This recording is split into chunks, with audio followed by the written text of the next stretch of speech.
Bismillahirrahmanirrahim. Assalamualaikum warahmatullahi wabarakatuh. Alhamdulillahi rabbil alamin. Wassalatu wassalamu ala asrofil anbiya'i wal mursalin Sayyidina wa maulana Muhammadin wa ala alihi wa sahbihi ajma'in.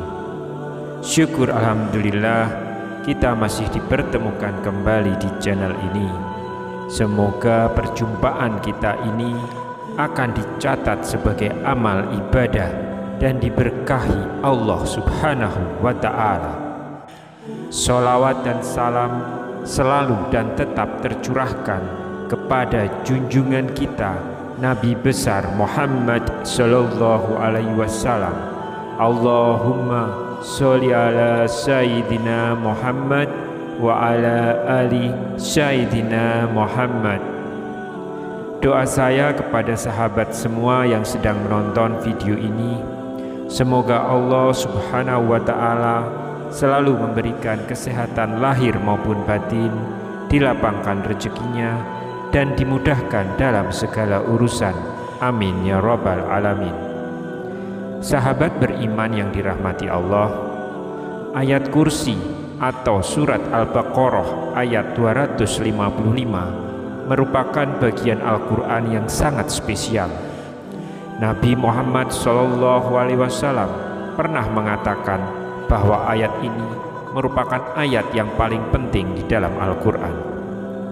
Bahkan ayat kursi merupakan salah satu dari 4 bagian Al-Quran yang melekat pada arsy tahta Allah. Dari segi isi, ayat kursi menyampaikan mengenai keesaan dan kekuasaan Allah Subhanahu wa ta'ala. Allah merupakan Tuhan yang esa dan tak ada kesulitan untuk mengatur apapun yang ada di alam semesta. Berikut adalah 3 waktu yang utama membaca ayat kursi.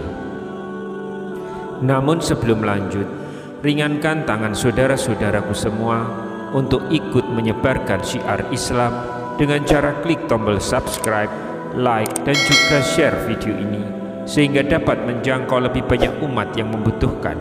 Amin ya rabbal alamin. Waktu utama membaca ayat kursi yang pertama adalah ketika pagi dan petang.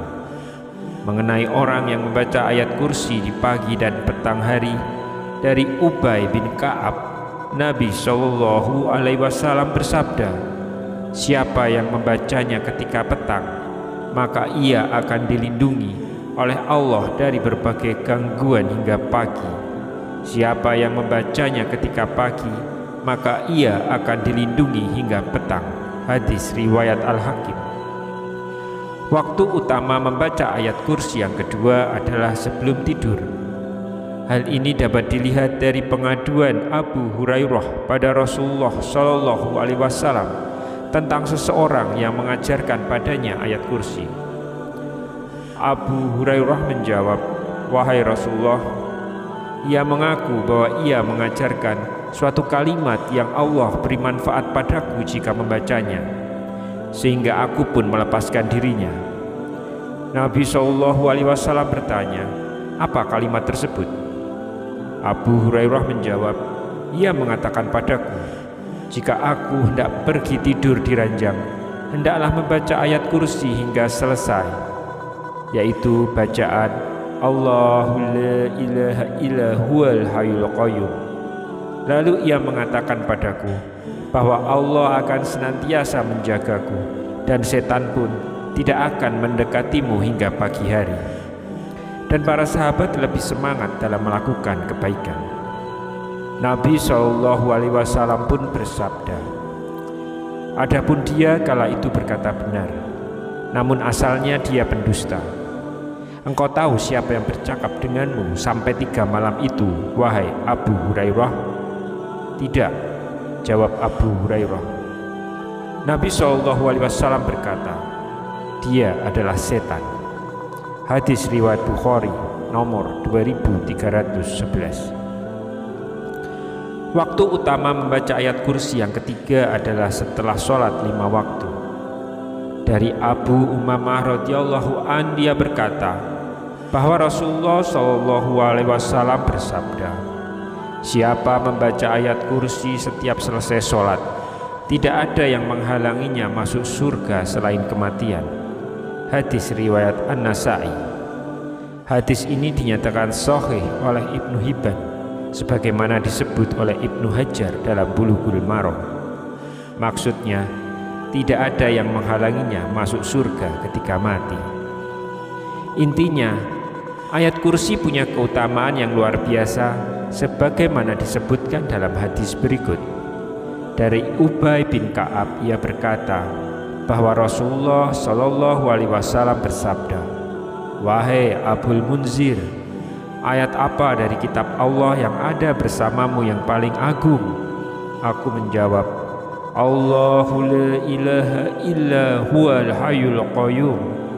Lalu beliau memukul dadaku dan berkata, semoga engkau mudah memperoleh ilmu wahai Abul Munzir.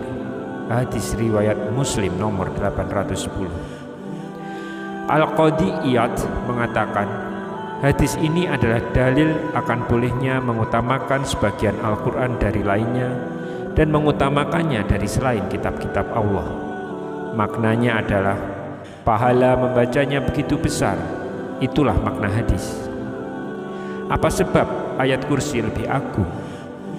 Imam Nawawi menyebutkan, para ulama berkata bahwa hal itu dikarenakan di dalamnya terdapat nama dan sifat Allah yang penting, yaitu sifat ilahiyah, wahdaniyah atau keesaan, sifat hidup, sifat ilmu, sifat kerajaan, sifat kekuasaan, sifat kehendak. Itulah 7 nama dan sifat dasar yang disebutkan dalam ayat kursi. Sahih Muslim nomor 685. Demikian informasi yang bisa kami bagikan pada kesempatan kali ini. Semoga video ini bisa memberikan manfaat dan kebaikan kepada semua pemirsa. Wallahu a'lam bishawab. Wassalamualaikum warahmatullahi wabarakatuh.